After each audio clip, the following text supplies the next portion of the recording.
Hello, my name is Adam Sever, and I'm a business consultant with Cryt. And today I want to welcome you on another episode of Dragon Down's Breakdown, where we're going to be looking at an entrepreneur called Robert Milder from the Netherlands, who came onto the Dragon's Den to pitch his offer for his eco-friendly garden chairs, who are made out of recycled plastics from the oceans.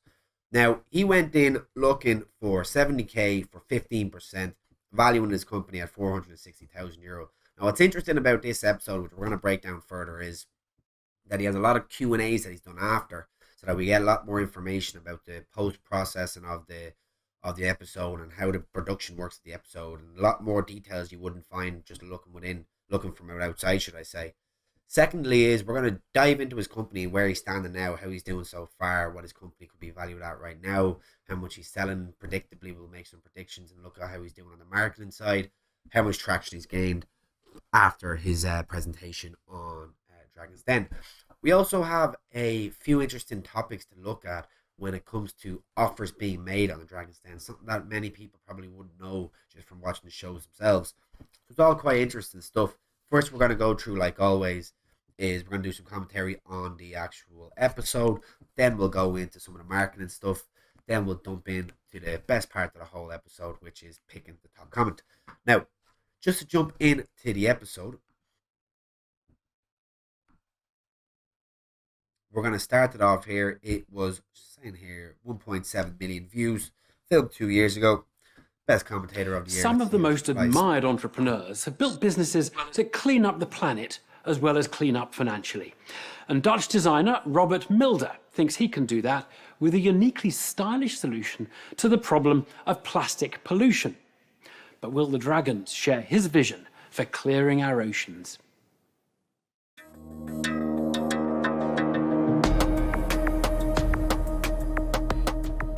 A real defining moment for me was when I was in one of the Caribbean islands. I wanted to go to the beach just to lay down and relax, and I was laying between plastic waste.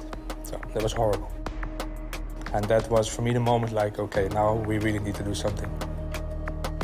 Robert has come up with a product which he believes will allow anyone who shares his concerns about the future of the oceans to rest easy.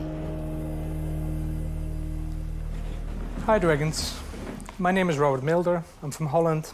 I'm CEO of Sant Innovations, and I'm looking for £70,000 for 15% of the business.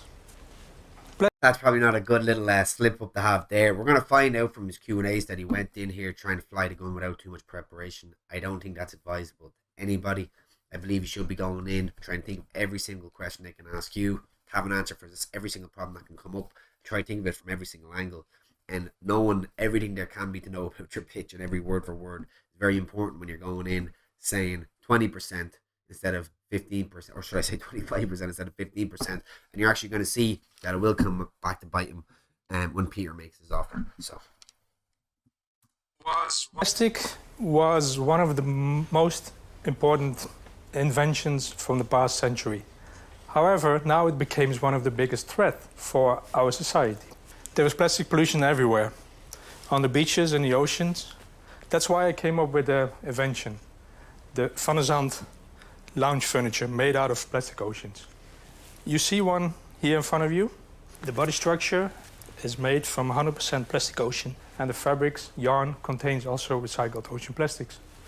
If you can imagine that each chair has approximately 20 bins of that plastic in it.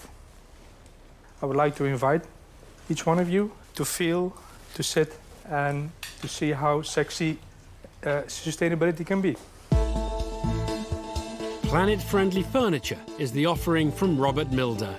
As I'm the oldest here, I should be the most comfortable. The entrepreneur is seeking £70,000 in return for a 15% share in his business. That's nice. Any bits of this not recycled? The screws and bolts. Really? Put it That's together. it? That's it. That's it. Peter Jones is already sitting comfortably. Do I look big in it? It can be a little bit taller or wider or... And higher at the back? So now he'll begin.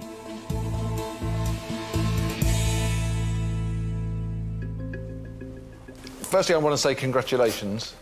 Thank you. When did you start this business? 6 years ago. It cost me 1 year to test because you want to have the perfect product. Okay. I'm really intrigued about the cost of doing this. Yep. So just that piece that we see there, how much does it cost and what do you sell it for? Cost of making this is around £500. And we sell it for £1,500 wholesale price. So that's quite a good margin. And average sort of retail cost? 2,500. That's a lot of money when somebody looks at that and they say, well, I want to be right, go that route, Yeah. but I want 4 of those and I want 4 chairs. It's the price of a family car. When I started, It's interesting that he said retail is 1,500 and that, wholesale is 1,500 and that retail is 2,500.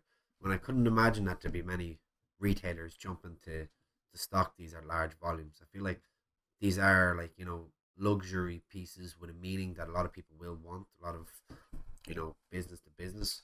But I could not see IKEA having €2,500 worth of furniture in one piece sitting around IKEA waiting for people to buy it. And you have to understand, when it comes to these pieces that are eco-friendly, they can unfortunately very rarely be completely competitive on any aspect that would be a quality, that would be a buying factor to somebody, such as quality. Somebody competing with him that's not looking at that eco-friendly aspect, they have hundreds of materials to use from hundreds of techniques that may not be eco-friendly, so they have an advantage over on that. Somebody who's trying to make something that is cost effective, again, they have hundreds of cheap materials to pick from that are not eco-friendly, that he cannot compete with. So you're never going to really win on the aspect of quality or priceability, unfortunately, unless you really scale it up or find some tech that I wouldn't know about. But it's interesting that he mentioned retail and wholesale, and as I don't see that's a sale that he could probably, don't see that's a product that he could probably wholesale, but I might be wrong. when I started, I was only focusing on consumer side.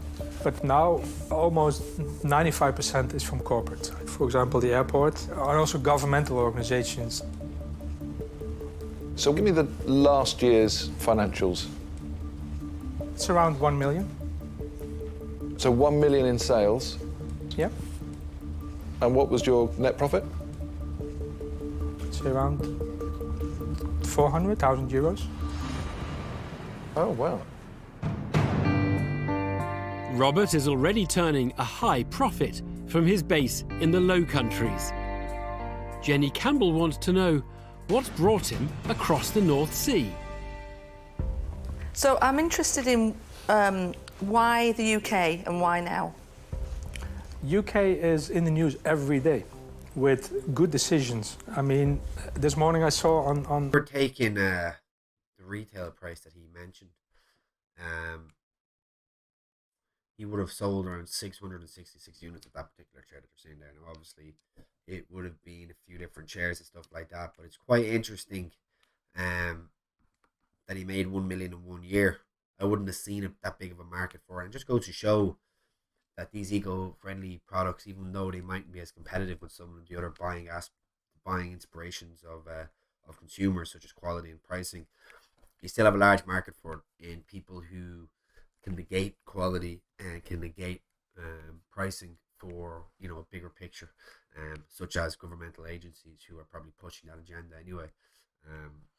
But it's quite interesting that he turned over €1 million and that there is a revenue of 400,000, profit of 400,000, should I say, giving him a 60% or 40% profit and loss, profitability when he prices his chairs, or when he adds a 200% markup on all the other chairs.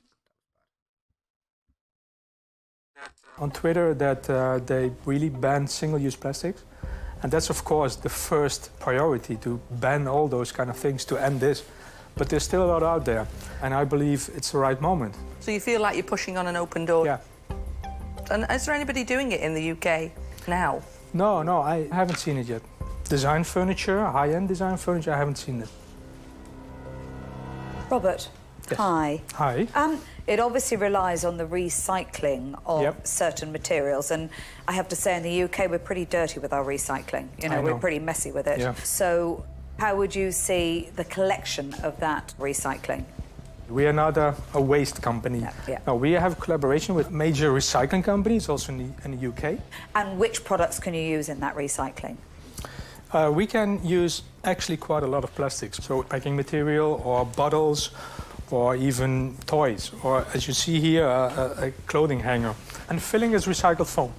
But we always, when we start designing, we design with sustainability in mind. So it has to be recyclable, it has to be from recycled material, 85% at least. And what's the barrier to entry for anybody to start doing that? A lot of testing and a lot of money, I believe. Robert's plans to profit from discarded British plastic appear to hold water. Now, Jenny Campbell wants to get a firmer grip on his company's finances. How much cash do you have in the bank with the company? Let's say 500,000. Right. So you don't need £70,000. Yeah, So what yes, do you want the investment for? Why do you want a dragon? Because I believe in the dragons to lift me up in the UK and to have a commitment from the dragons. So not only a partnership, but also a commitment. It's more like a sponsor, Yep. a UK sponsor. Yep. It's a great product. I do like it. It's Thank you. comfortable, it's sensible. You know, everybody wants to go this place. Yeah. And I come from the world of corporate. I can see Yeah. banks kitting out offices, doing the right thing by buying this sort of equipment, lawyers, accountants, and at least they've got the money to spend as well. Yeah. So all of that considered, you have something here.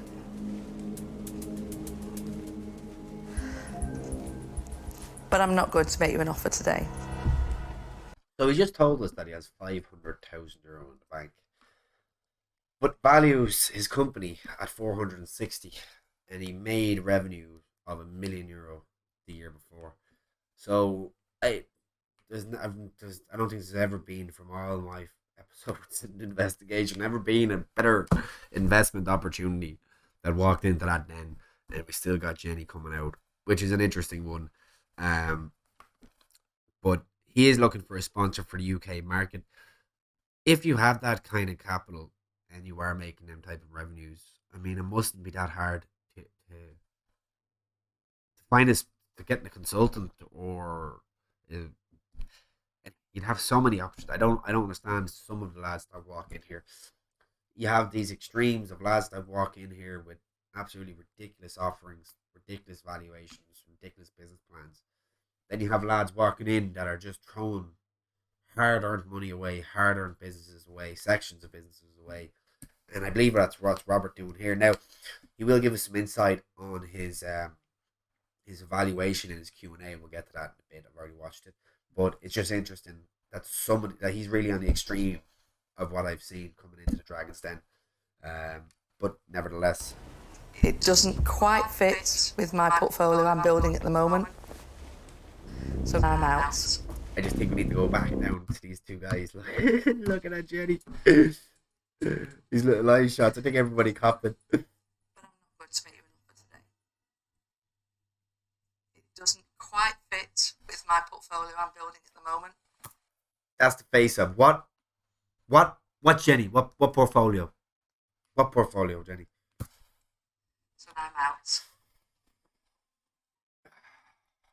A surprising setback for the entrepreneur who has lost his first dragon.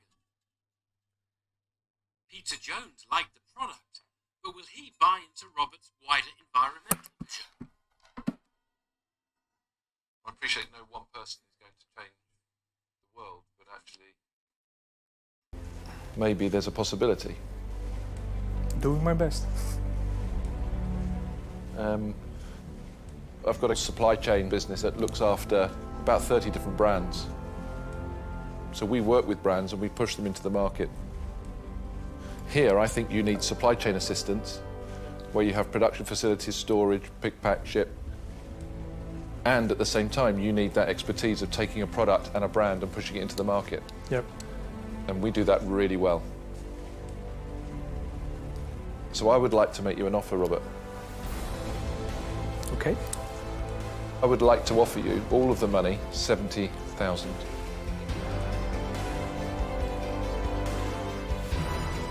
But I'd like 25% of your company.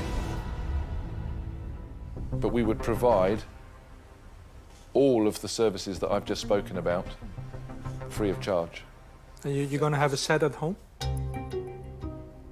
I'd be buying lots of the product myself for all of my properties. So that's obviously where Dragon Den kind of falls through, in that he just mentioned factories, warehouse production, branding, marketing, and the whole sorts. Obviously, that comes with a grain of salt when he says, you know, that he's going to provide it for free. I'd be surprised, or I'd be actually interested to see what extent he would go for a project. I mean, these all them dragons are worth every ounce of their body weight in gold. But you really have to wonder, are they worth 25% of your business for 70k when you're making turning over €1 million a year, and when you have 500 k in the bank.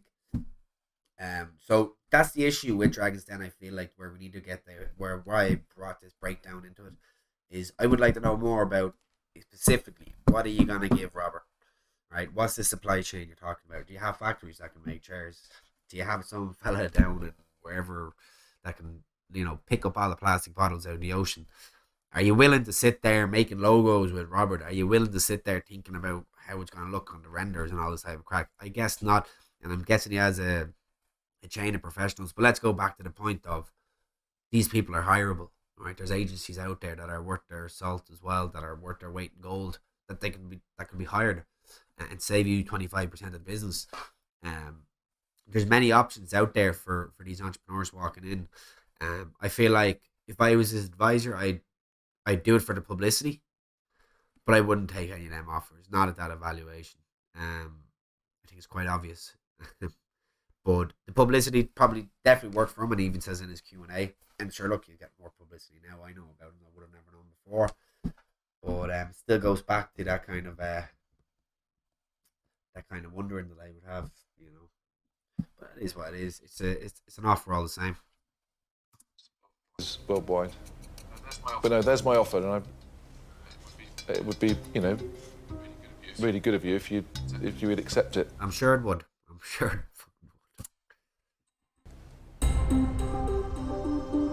A possible customer as well as an offer for the Dutch entrepreneur.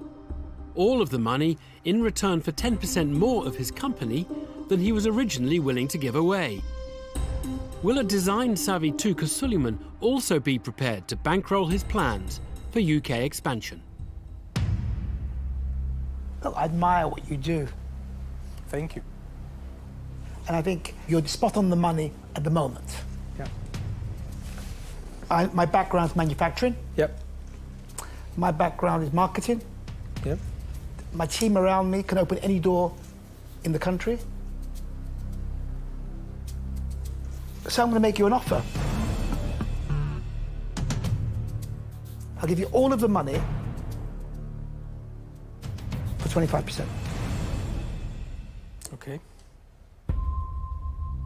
A second offer for Robert as Tuka Suleiman goes toe-to-toe against Peter Jones with a matching bid. Personal well-being is already Tej Lalvani's business, but will he be willing to take on the health of the planet? I think we remembered at the start when you had that little slip up with the 25 and the 15%, and now you have two dragons going for that 25%. They must be thinking what he's trying. They must be trying to interpolate what he's trying to think. If you go in and you slip up 25 instead of saying 15, if I was one of them dragons, I'd probably come to the conclusion that 25 is a number that he can work with. 15 is a number that he's going to start with. So, it'd be interesting to know if they went for 20 when he went into these pitches. If he slipped up with 20 instead of 25, if they would have offered 20. If they would have asked for 20, it's interesting to see, or would be interesting to know, but you'll never know in the future instance. But that's why it's so important, and that's why these investor meetings are so interesting, because you really go in there and it's, there is hundreds of thousands of euros on the line, potentially businesses on the line, and the difference between career breaking moments for some which is why it makes these high intensities good TV. But then again, you miss a lot of the behind the curtain stuff. So it's quite interesting to get into that. I think the applications for this are immense. Yeah. And in terms of where I can add value for you is the international area. Yeah. My company is based in over 100 countries internationally. And I think you need to get the awareness out for this product. It's important. Getting your brand well known, that's key. So I'm prepared to make you an offer as well. Okay. And the offer is all of the money, £70,000, for 20% of the business. A third offer, and for a 5% lower stake than the previous two. Does the den's most eco-conscious investor feel that she too can clean up with Robert's furniture? I'm not going to pretend I can offer you the distribution that Peter can. No. I'm not going to pretend I've got offices all over the world. What I am going to tell you is I can offer you a very authentic voice. I have 4 businesses with recycling absolutely at heart. Yep. So my reputation is totally within this. So I am going to make you an offer. And I'm going to offer you all of the money. And I want 15% of the business. A rare occurrence in the den as Deborah Meaden offers Robert exactly what he's asked for. A sure sign of her eagerness to clinch the investment. With 4... Here, obviously these investment setup is not what you would see in the real world. However, if you were in their shoes, you would always imagine, offering last, being the last, dragon to pitch is the best way. Understanding what the other dragons are saying, feeling, and what they're offering, and then you jumping in and offering something better. I feel like that's always the best way to secure an investment if you're really looking forward to one. And it's probably one of the best ones we've seen. But saying that, again, you can see that Peter's feeling the pinch. Deborah obviously wants this like nothing. She's known for it, and I think even Robert knew that going in, and you can hear it from his Q&A that he knew Deborah was the one to be going for. But I feel like it's always a matter of knowing what the people around you are going to be offering, that you can make it better off, or at least add to it, match with it, which is an interesting thing to go in first, especially if you wanted to secure it and go in so high with Peter. But I feel like he's now trying to figure out how to get back into the game, but we'll see. 4 offers on the table, 2 at 25%, 1 at 20%, and 1 at 15%. This entrepreneur is in the unusual position of being able to call the shots. And it looks like he wants the Dragons to go Dutch on the deal.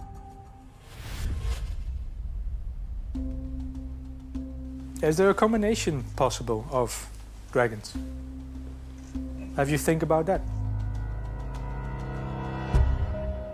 Robert, I would be willing to drop my offer down to 20% and give you half of the money for 10% if it was shared with Deborah. What he's saying is he won't share with me. Too good. Don't fight, guys. Bit of a battle there anyway, you're going to see that. It's clear that Peter and Deborah are the stars of the show. They're around the longest. They definitely get the most investments and the most kind of screen time, if you want to call it that, compared to any of the other dragons. But I would have went with Deborah at that time, and I feel like Peter went too high in. He went in first, and he knew what he was doing, and he wanted to just see what he can grasp. But he didn't go all the way down to 15%, which is probably a flaw in this case. But Deborah wants 15% for all the money. On her own, you'd be giving away an extra 5%, but you would get the dream ticket. You get 2 for the price of 1, if Deborah accepted. I would be very happy to work with Peter at 20%, so that's 35,000 from me for 10% of the business. So what I would say is that I'll be willing to share whereby It's 20% shed, 10%, 10%. And that's up to Tuka to decide if he wants to. I would share on that basis. Go in the back wall and think. Okay. Battle lines are drawn as Deborah Meaden and Peter Jones take on Tej Lalvani and Tuka Suleiman in an effort to secure a chunk of Robert's business. Each Dragon duo is offering £70,000 in return for a 20% share. There are also 4 individual bids to throw into the mix. And even this ultra-laid-back Dutchman is feeling the pressure.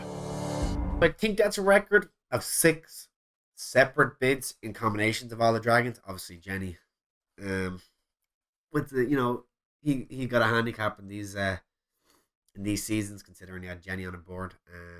But besides the fact, we'll give him that one handicap compared to anyone else that got the 7. If someone did get 7 different offers, but it's interesting and it shows how much of a good investment this is for somebody to uptake, and how his valuation was so far off and put the investors into some so-called buyer's market where you possibly could not go wrong. I mean, how could you go wrong investing into a company that's has 500 grand in the bank, that is valuing the company at 460,000, yet made €1 million last year?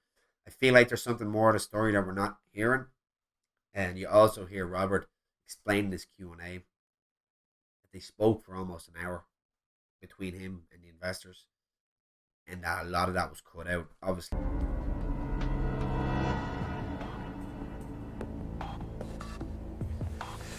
I need to make a decision, so I cannot think any longer.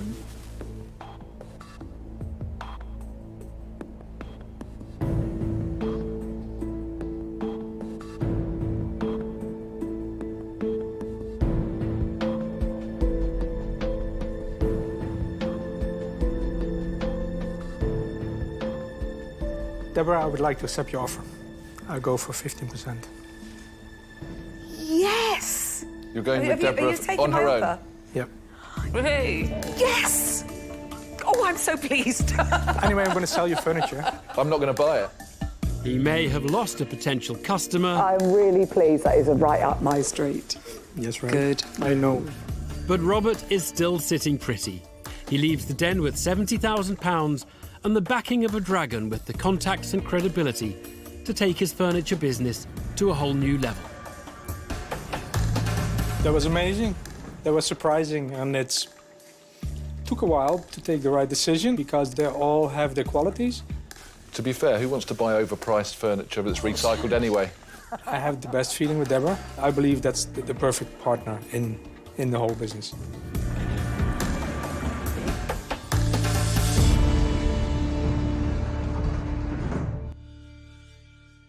Interesting show, and he definitely hit a few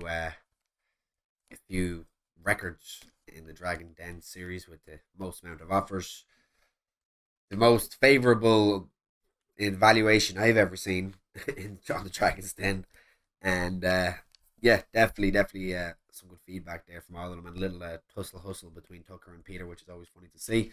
But now let's get on to the juicy part of this whole episode, or of Robert Milder's entry onto the Dragon's Den, is that we get a full, almost half an hour long QA session. What I'm going to do is I'm going to break it up and get some funny parts from it, and get some really good insight. We're both going to get some really good insight on how that actually works behind the scenes. So let's jump into that now. Have a little look.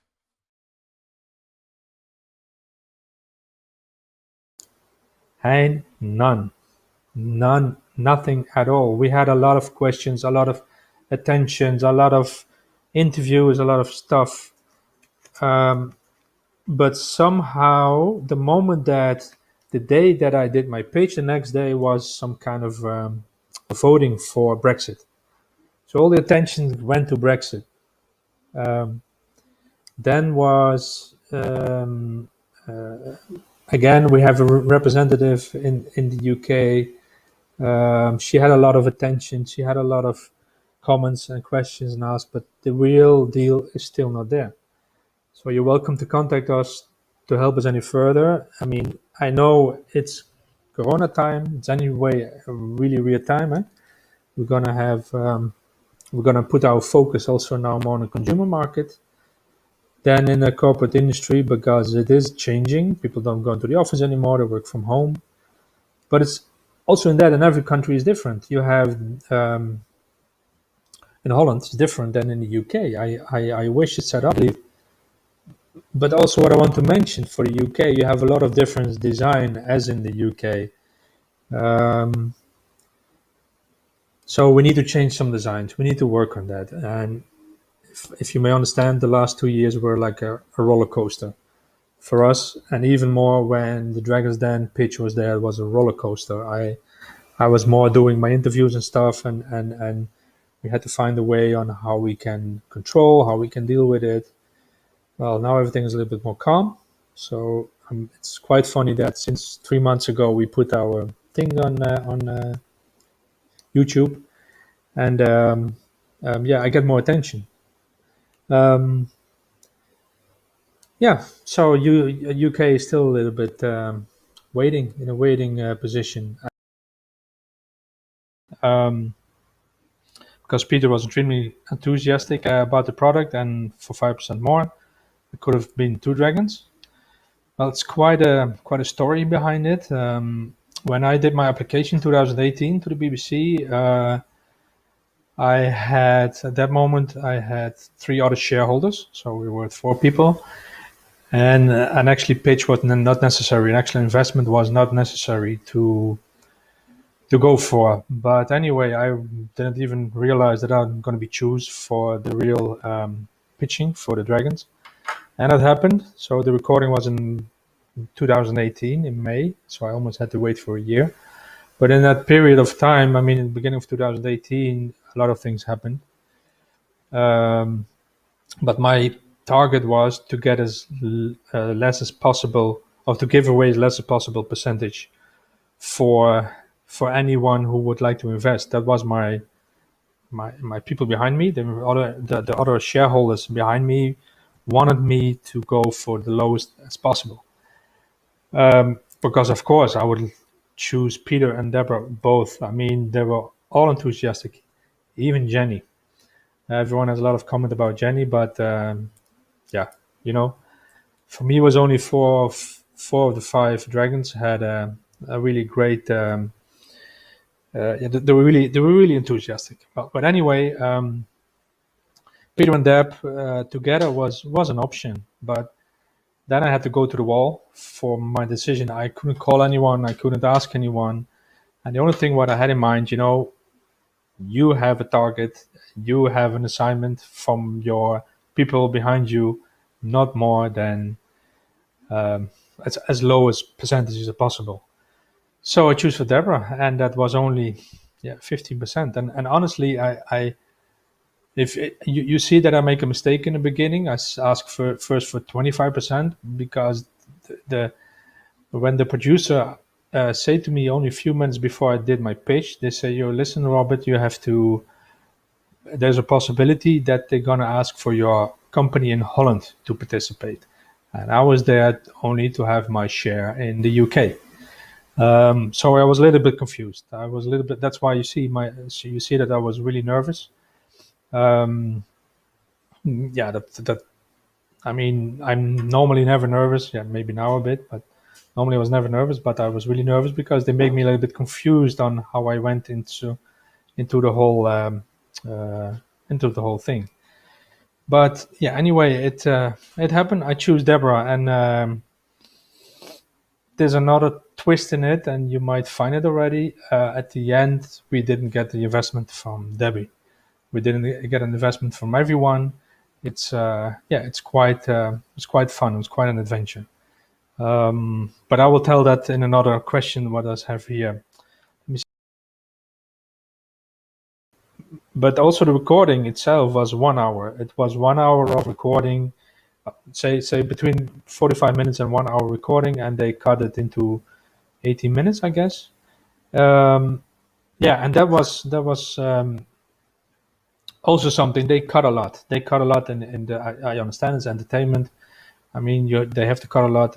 I was stuttering. I was making mistakes, and they were fighting, they were do whatever, and at the end, I believe it was quite a good episode.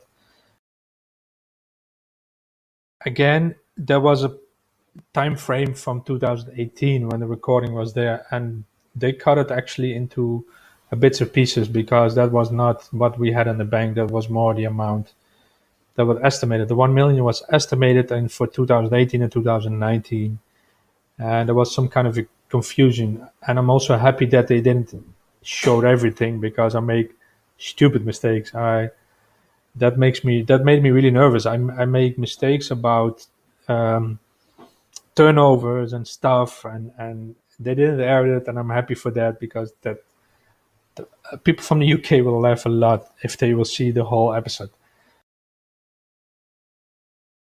And the other goes about my product, about the thing what we do, about to try to change the world into a better place. And that was my goal. And for me, it's not about the money. It's about the first step, or about stopping the pollution, getting a better life for us all. And yeah. I said 2,500 pounds, I guess. 2,000 pounds, 2,500 pounds. I don't know anymore. It's lower. It's really lower. It was a price that made me really confused with that pitch, with the questions. You don't even see everything. I was quite confused, and yeah, it's lower. We have to think about shipping cost, but maybe in the future we're gonna manufacture in the UK. We don't know. And I really do feel a little bit pity for Peter, that he said, you know what, I'm not going to buy your furniture anymore. And I met him afterwards, after the show, after the pitch. He was standing and smoking outside, and I said, no, I'm going to sell you your furniture anyway. And he was like, yeah, no way. So it says more about him than it says about me. I mean, come on. He was praising me like I'm going to change the world. But he apparently don't want to change the world. So Peter, if you see this video, you can still reach me, and I don't need an investor, but just buy some furniture. I'm going to look a little bit into Van D Sant and how they're doing now. Well, we can't actually get accurate figures unless the owner tells us. However, what we can do is look at aspects from the outside looking in, such as using SEMrush to figure out how much traffic they're getting on their website, how much publicity they have based on the backlinks to their website. So basically how many articles are written about their website, about Van D Sant, and how many link to the actual website. Now, we have a full course on marketing on education.cryt.ie. I'll leave a link to the description to that if you guys want to understand what SEMrush is and how this actually works. And doing that, we can kind of get a gauge around the buzz of the brand right now and how it's doing in terms of actually supplying product and how many customers it has. Now, a lot of the time when you have companies that are very focused on one niche group, such as corporate, luxury furniture, you're not going to see a huge amount of traffic or a huge amount of branding needed, because they have a very specific kind of audience that they're trying to get, or a very specific market that they're trying to get at. So, pumping tons of money into ads is not something that they really need. However, it can give us a good indication around the buzz of it, right? So you see a massive drop off around 2022, and that could be for various reasons. This was more than likely the hype that was generated around Dragon's Den, and we also know from looking at the backlinks that a lot of it is, in fact pretty much all of it, is from the Dragon's Den, right? So we know that we got a big publicity hit, and then obviously it kind of slowed down once the buzz around the Dragon's Den was gone. So that's that. You wouldn't see a company like this doing much in terms of their website SEO, and there wouldn't really be a need, as their luxury and market is luxury and corporate. But using this tool can always give you some great information on what they're actually doing in terms of marketing, and how well they're doing in terms of marketing.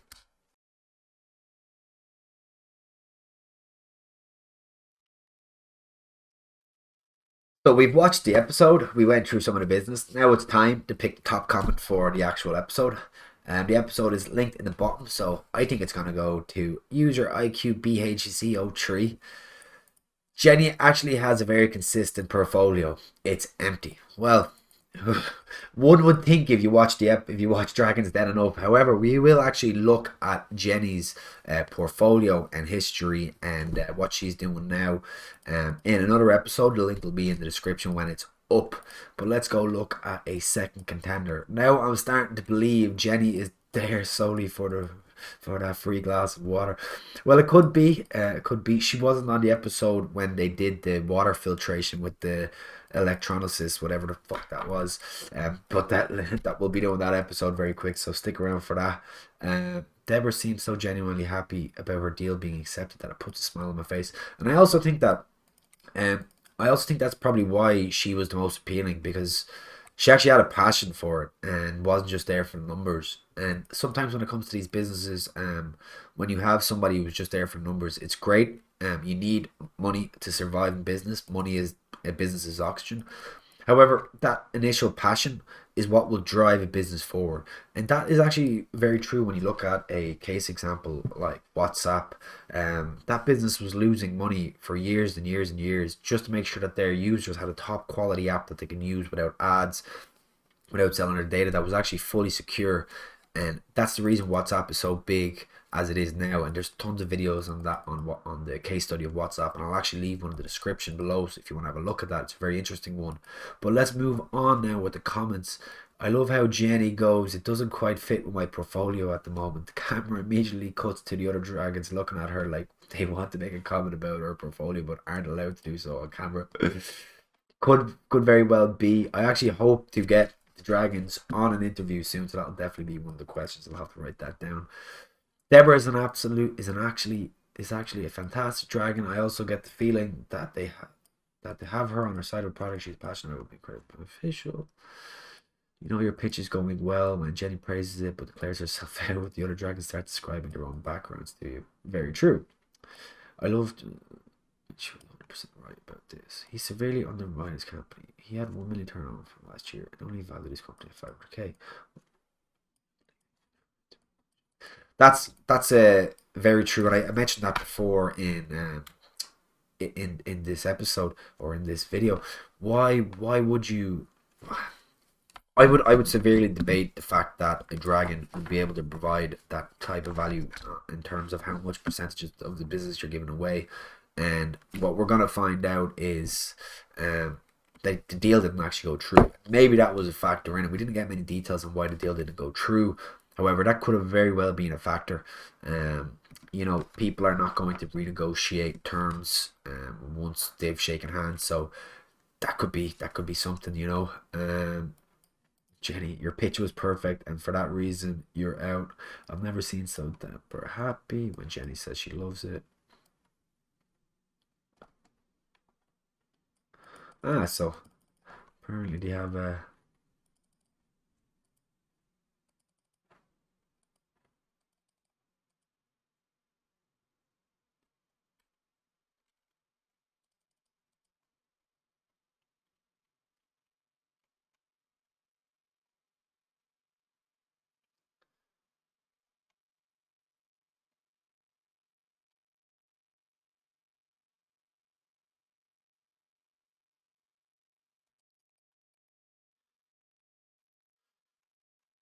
I'm just surprised how Jenny could really wiggle out of every investment opportunity possible. And I think that's definitely a recurring theme. But definitely the winner and the top comment goes to user IQBH. Jenny has a very consistent portfolio. It's empty. Okay. 5 subscribers and what looks to be like a gem. I'm not sure what's going on here. Anyway, goes out to you. Shout out to you, man, big man.